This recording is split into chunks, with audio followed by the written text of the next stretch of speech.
வணக்கம். எட்டி டாக்ஸ்ல இன்னைக்கு என்ன பார்க்க போறோம்னு கேட்டீங்கன்னா, அடித்து நொறுக்கப்பட்ட திமுக மேடை, ரணகளமான நலத்திட்ட உதவி வழங்கும் விழா, பொறுமை இழந்த பெண்கள், ஓட்டம் பிடித்த திமுக தலைகள். காஞ்சிபுரத்துல விநாயகபுரம் அப்படின்ற ஒரு இடம் இருக்கு. அங்க திமுக சார்பில் விழா ஏற்பாடு பண்றாங்க. ஏன்னா 4.25 வருஷம் ஆகிப்போச்சு. தேர்தல் வரதுக்கு இன்னும் 1.5 மாதம் தான் இருக்குன்னு நினைக்கிறேன். எப்படியா இருந்தாலும் ஜனவரி பிப்ரவரியினுடைய 15க்கு மேலெல்லாம் தேர்தல் தேதி அறிவிச்சிருவாங்க. அதனால் 1.5 மாதம் தான் இருக்குது. அதனால் ஒவ்வொரு தெருவாக கூட்டங்கள் போட்டு அங்கே இருக்கக்கூடிய கட்சிக்காரனை பொறுத்த வரைக்கும் தன்னால் முடிந்த உதவியை அங்கே இருக்கக்கூடிய மக்களுக்கு கொடுக்கணும். அது பரிசு பொருளாகவும் இருக்கணும், அது வாக்காகவும் மாறணும் என்பதற்காக அங்கங்கே கூட்டங்கள் போடுகின்றார்கள். அந்த கூட்டம் கடைசியில் ரணகளமாக மாறிடுது. ஏன் மாறுது அப்படின்னு நம்ம பார்க்கலாம். அதற்கு முன்பாக காஞ்சிபுரத்தில் திமுக கூட்டம் மேடை எந்த அளவுக்கு அடித்து நொறுக்கப்பட்டிருக்கிறது. அது மட்டும் கிடையாது, பெண்கள் பொறுமை இழந்து என்ன வேலையை பார்த்துட்டாங்க அப்படின்ற விஷயத்தையும் நீங்க வீடியோவில் பாருங்க. காஞ்சிபுரத்தில் விழா ஏற்பாடு பண்றாங்க. ஆனா அரசியல் ஆளுமைகளை பொறுத்த வரைக்கும் மேடையில ஏறிக்கிட்டு திராவிட மாடல் ஆட்சியினுடைய சாதனைகளை வரிசையா சொல்லிக்கிட்டே வராங்க. வந்திருக்கின்ற பெண்களை பொறுத்த வரைக்கும் திமுகவுடைய சாதனையை கேட்க வந்திருக்காங்க. இன்னும் அவங்க என்ன கட்சிக்காரங்களா? நீங்க காஞ்சிபுரம் முழுவதும் தேடி பார்த்தீங்கன்னா கூட கொள்கை அளவுல மன உறுதி கொண்ட திமுக காரனை எத்தனை பேரை பார்க்க முடியும்? ஒரு 1000 பேரை பார்க்க முடியுமா? அவ்வளோ பெரிய மாநகராட்சியில அவ்வளவுதான். ஆனா அங்க வந்திருக்கிறவங்க அத்தனை பேர் எதுக்காக வந்திருக்காங்க? திமுக ஒரு கூட்டம் போடுது. அந்த கூட்டத்துக்கு போனா 300 ரூபாய் காசு. அது மட்டும் இல்லாம பெண்களுக்கு குக்கர் கொடுக்கறன்னு சொல்லியிருக்காங்க. அந்த குக்கரை பொறுத்தவரை குறைஞ்சபட்சம் ஒரு 250 ரூபாயாவது இருக்கும். அதனால போனா அங்க என்ன பேசுறாங்களோ அதை கேட்டுட்டு குக்கரையும் கொடுக்குற 300 ரூபாய் காசையும் வாங்கிக்கின்னு வரலாம். கொஞ்சம் லேட் ஆயிடுச்சுன்னா உணவும் போடுவாங்க. அதுக்காக தான் அங்க பெண்கள் வருகின்றாங்க, ஆட்களும் வருகின்றார்கள். ஸோ அதெல்லாம் விட்டுட்டு நாங்க கொள்கையை பத்தி பேசுவோம், திமுக செய்த சாதனையை பத்தி பேசுவோம், அதோட மோடி அவர்கள் செய்த தவறுகளை பற்றி பேசுவோம் அப்படின்னு வாய்க்கு வந்ததெல்லாம் அடிச்சு விட்டுக்கிட்டே இருந்தா அந்த பெண்கள் என்ன பண்ணுவாங்க? பொறுமை இழந்து விட்டார்கள். கடைசியில் விழா முடிந்ததோ இல்லையோ, ஏயா குக்கர் கொடுக்குறீங்களா இல்லையா, நாங்கள் பாட்டுன்னு போட்டுமா அப்படின்னு அங்கிருந்து கிளம்ப, பிறகு ஒவ்வொருத்தரா கூப்பிட்டு கொடுக்குறோம் வாங்க அப்படின்னு சொல்ல, டோக்கன் எடுத்துன்னு வாங்க அப்படின்னு சொல்ல, டோக்கன் எடுத்துன்னு போனவங்களுக்கு வரிசையா குக்கர் கொடுக்க முடியாத நிலை. குக்கர் வழங்குவதற்கென்றே ஒரு 10 கவுண்டர் அமைத்திருந்தா பரவாயில்ல. ஒரு 2 பேர் மட்டும் பெரிய அட்டை பாக்ஸில் குக்கர்களை போட்டுட்டு வருகின்ற டோக்கனை பார்த்து நீ கொடுத்துக்கிட்டே இரு அப்படின்னு சொன்ன பிறகு பெண்களை பொறுத்த வரைக்கும் பொறுமை இழந்து விட்டார்கள். அப்படி பொறுமை இழந்ததுடைய காரணம், நீ என்ன குக்கர் கொடுக்கறது, நான் என்ன குக்கர் வாங்குறது அப்படின்னு சொல்லிட்டு களத்தில் இறங்கி குக்கர் கொடுத்தவங்களை எல்லாம் கீழே தள்ளி, பிறகு அட நமக்கு குக்கர் கிடைக்குமா கிடைக்காத என்ற ஆர்வத்தில் பெண்களும் ஆண்களும் முண்டி அடித்து உட்கார்ந்து இருந்த சேரை உடஞ்சி போச்சு. அங்கங்க போடப்பட்டிருக்கின்ற பேரிகார்டுகளும் உடஞ்சி போச்சு. அது மட்டும் கிடையாது, கொள்கை முழக்கம் எழுப்பி கொண்டு இருந்தாங்க தெரியுமா மேடை மேல. அவங்கெல்லாம் ஐயோ ஒருத்தன் அடிச்சுக்கிறான், கரூர்ல ஏற்பட்ட மாதிரி ஏதாவது அசம்பாவிதம் ஏற்பட்டு போச்சுடா, நாம என்ன பண்றது அப்படின்னு சொல்லிட்டு மேடையில இருந்த திமுக அரசியல் ஆளுமைகள் எல்லாம் பிச்சுக்குன்னு ஓடிட்டாங்க. பிறகு குக்கர் கொடுக்கறதுனால ஒண்ணுமே பண்ண முடியல, நீங்களே எடுத்துட்டு போயிட்டே இருங்க அப்படின்னு விட்டுட்டு போயிட்டாங்க. அதான் தாமதம். பிறகு வறுமையில் அடிபட்டவங்க கூட உணவு கிடைச்சா நல்லதா கெட்டதான்னு கூட பார்த்து வாங்குவான். ஆனால் நம்ம ஆளுங்களுக்கு பொறுத்த வரைக்கும் ஃப்ரீயாக கொடுத்து கொடுத்து பழக்கமாகி போச்சு இல்லையா? ஜெயலலிதாவாக இருந்தால் குக்கர் மிக்சி ஃப்ரீ, கலைஞராக இருந்தால் டிவி, நிலம் ஃப்ரீ, இப்படி அனுதினமும் எல்லாம் ஃப்ரீ ஃப்ரீ ஃப்ரீன்னு சொன்னதுனால தமிழகம் முழுவதும் இருக்கக்கூடிய ஆண்களுக்கும் பெண்களுக்கும் ஃப்ரீ ஜுரம் ஏற்பட்டு போச்சு. 1000 ரூபாய் ஃப்ரீயாக கொடுக்குறாங்க. ஆனால் ஃப்ரீயாக கொடுப்பதனால நம்ம ஊரில் இருக்கக்கூடிய ஒவ்வொரு பொருளுடைய விலையும் எப்படி தாறுமாறா ஏறுது. அந்த தாறுமாறா விலையை யாரு நிர்ணயிக்கிறது, என்னால நிர்ணயிக்கிறாங்க? நம்மளால வாங்குற 1000 ரூபாயை எத்தனை நாளைக்கு வச்சிருக்க முடியுது? இதை பற்றியெல்லாம் சிந்திப்பதே கிடையாது. அதனால நம்ம ஆளுங்க ஃப்ரீயா கொடுத்தா பெனாயிலே குடிப்பாங்க அப்படின்றதுனால அங்க குக்கர் எடுப்பதற்கு தள்ளு முள்ளு, அவ்வளவுதான். செம்ம அடி, கீழே விழுந்து மேல மெரித்து, அதுக்கப்புறம் காவல்துறை ஒழுங்குபடுத்த முடியாம அதுக்கப்புறம் பிச்சு எடுத்துக்கிட்டு அப்புறம் கிளம்பி போயிட்டே இருக்கிறாங்க. நான் ஒரே ஒரு கேள்வி தான் கேட்குறேன். இங்கே குக்கர் வாங்கின அத்தனை பெண்கள் கிட்டையும் உங்கள் எல்லாருக்கும் தெரியும், திமுக காரங்க இலவசம் கொடுத்தாங்கன்னு வச்சுங்களேன். அந்த இலவசம் கொடுத்துட்டு அப்புறம் அவங்க என்ன சொல்லுவாங்க? ஓசி ஓசி அப்படின்னு சொல்லிட்டு கேவலப்படுத்துகிறாங்களா இல்லையா? நம்ம தமிழ்நாட்டு மக்களுக்கு கண்ணியமே கொஞ்சம் கூட கிடையாதா? குக்கர் இவங்களால வாங்க முடியலையா? நீங்களாம் என்ன பண்ணியிருக்கணும்? எங்களால் ஒரு 250 ரூபா போட்டு ஒரு குக்கரை கூட வாங்க முடியாத ஒரு சூழ்நிலை வச்சிருக்கிறியே. நீங்களாம் என்ன ஆட்சி நடத்தின? உங்க கட்சி 75 ஆண்டு காலமாக இருக்கிறது. இந்த 75 ஆண்டு காலத்தில் உங்களையும் உங்களை சார்ந்தவர்களும் எந்த இடத்துல இருக்கிறாங்க? உங்களுக்கு ஓட்டு போட்ட நாங்கள் எந்த இடத்துல இருக்கிறோம்?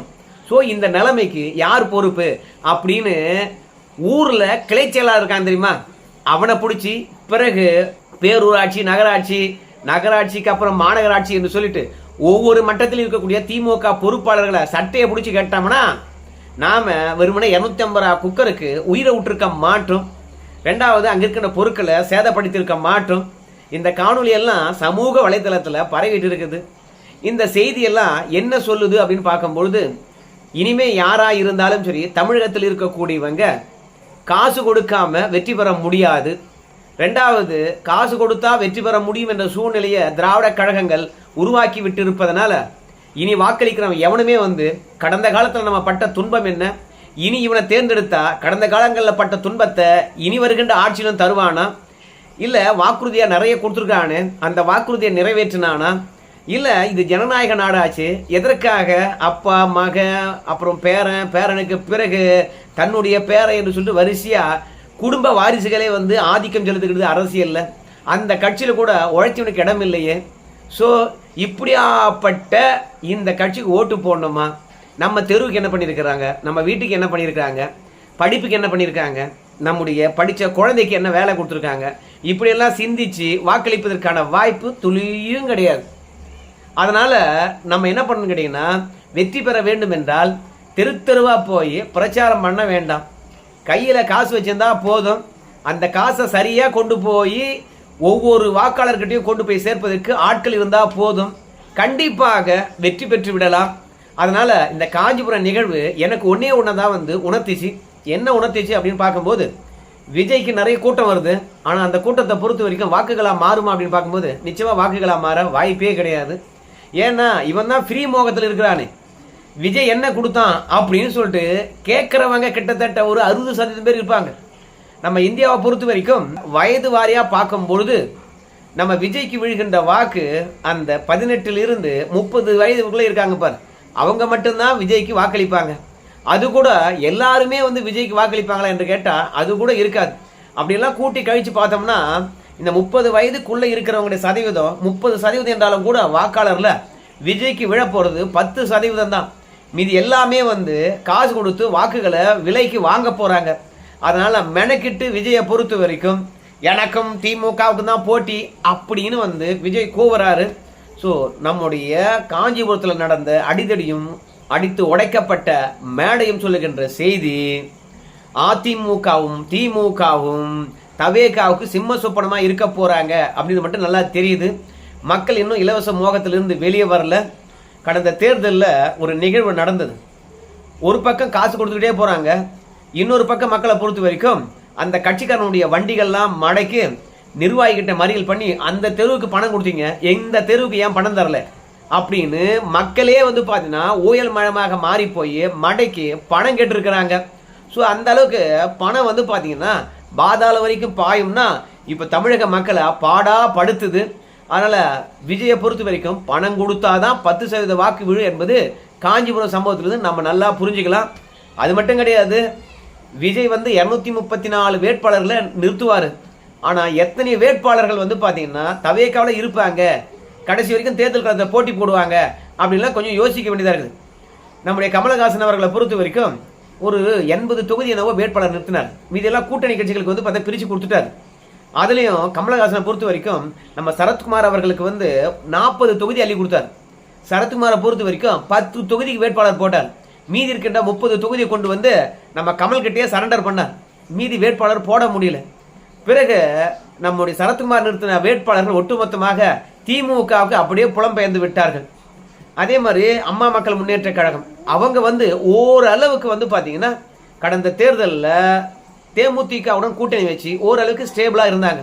அம்மா மக்கள் முன்னேற்ற கழகமும் தேமுதிக வேட்பாளர்களும் மற்ற கட்சிக்கு தாவாமல் இருந்ததுக்கு காரணம் அதிமுக மற்றும் திமுகவுக்கு இணையாக தினகரன் காசை இறைச்சார். அதனால தான் மற்ற கட்சியுடைய வேட்பாளர்கள் அடுத்த கட்சிக்கு தாவனாங்களை கண்டி தினகரன் மற்றும் தேமுதிக இந்த வேட்பாளர்கள் தாவவே இல்லை.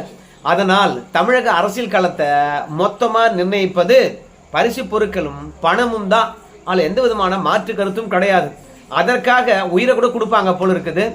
இதை தெரிஞ்சு வச்ச செந்தில் பாலாஜி தான் ஈரோடு தேர்தலில், அதாவது இடைத்தேர்தலில் பரிசு பொருட்களை கொடுத்தார், வெற்றி பெற்று விட்டார். பிறகு 2வது வாட்டி இடைத்தேர்தல் வந்தது. அந்த 2வது இடைத்தேர்தலே செந்தில் பாலாஜி அவர்கள் ஒருபடி மேலே போயிட்டார். என்ன கொடுத்தாரு தெரியுமா? பரிசு பொருட்களை கொடுத்தாரு, மக்களை பட்டியலில் அடைச்சாரு, படம் போட்டு காட்டினாரு, ஒவ்வொருத்தருக்கும் 1 கிலோ மட்டன் கொடுத்தாரு. ஞாயிற்றுக்கிழமையா இருந்தா, மற்ற நாட்களாக இருந்தா நம்முடைய உதயநிதி ஸ்டாலின் அவருடைய படம் போடுவாங்க, பார்க்கணும், கூடவே உங்களுக்கு 3 வேளை சோறு வந்துடும். ஆனா திமுக தேர்தல் அலுவலகத்தில் உட்காந்துடணும் அப்படின்னு சொல்லிட்டு மக்களை பட்டியல அடைத்தார். மொத்தத்துல எல்லாம் ஃப்ரீயா வரும் அப்படின்னு நினைச்சா நம்ம மக்களை பொறுத்த வரைக்கும் சோம்பேறியாவே ஆயிடுவான். உழைச்சாதான் முன்னேற முடியும், உழைச்சாதான் உணவு கிடைக்கும், உழைச்சாதான் உடை கிடைக்கும், உழைச்சாதான் மதிப்பு இருக்கும் அப்படிங்கலாம் மறந்துட்டு அரசியல்வாதி ஃப்ரீயா சோறு போடுறான், படம் காட்டுறான், கையில காசு கொடுக்குறான், நாத்திகமானா கறி கொடுக்குறான் அப்படின்னு சொன்ன உடனே வெக்கத்தை விட்டு தன்மானத்தை விட்டு ஈரோடு இடைத்தேர்தலில் வரிசையில போய் உக்காந்து இருந்தாங்க நம்ம தமிழக மக்கள். இப்படி தமிழக மக்கள் ஒட்டுமொத்தமாக ஊழல் மழமாக மாறி போயிருக்கின்ற போது தவேகாரங்க பணம் கொடுக்காம எப்படி வெற்றி பெற போறாங்க நமக்கு தெரியல.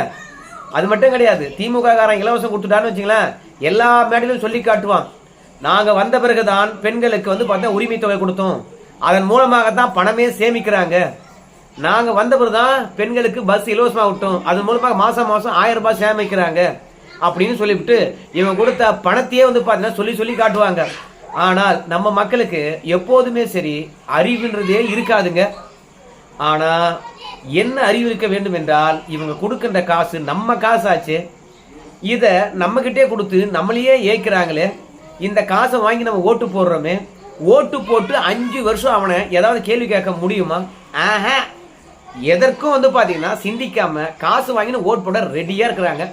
அப்புறம் இந்த பரிசு பொருளுக்காக அடிச்சுக்கிட்டாங்கல்ல, ஒரு விஷயத்த சொல்லியே ஆகணும். என்னன்னு கேட்டீங்கன்னா, இந்த மாதிரி பரிசு பொருள் வழங்குகின்ற விழாவில் ஸ்டாலின் அவர்கள் கலந்து கொள்வாருங்க. நான் நிறைய முறை பார்த்துருக்கேன். எதிர்கட்சி வரிசையில் இருக்கின்ற போது 5000 பேருக்கு பரிசு வழங்குவதா இருந்தாலும் கூட மேடையில் நின்று 5000 பேருக்கும் பரிசு வழங்கக்கூடியவராக ஸ்டாலின் அவர்கள் அப்படியே இருப்பார். அந்த அளவுக்கு சரியா பாத்தீங்கன்னா நிகழ்ச்சியை ஒருங்கிணைக்கக்கூடிய திமுக காரங்க சமீப காலமாக ஏனோ பாத்தீங்கன்னா சொதப்புறாங்க. இவங்க சொதப்புறாங்களா இல்ல வந்த மக்களுக்கு பாத்தீங்கன்னா பொறுமை இல்லையா, அதனால தள்ளுமுள்ளு காரணமாகவும் தகராறு காரணமாகவும் இந்த மேடையை உடைக்கிறாங்களா எனக்கு தெரியல. ஆனா இருந்தாலும் நம்ம ஆளுங்க திருந்த மாட்டாங்க.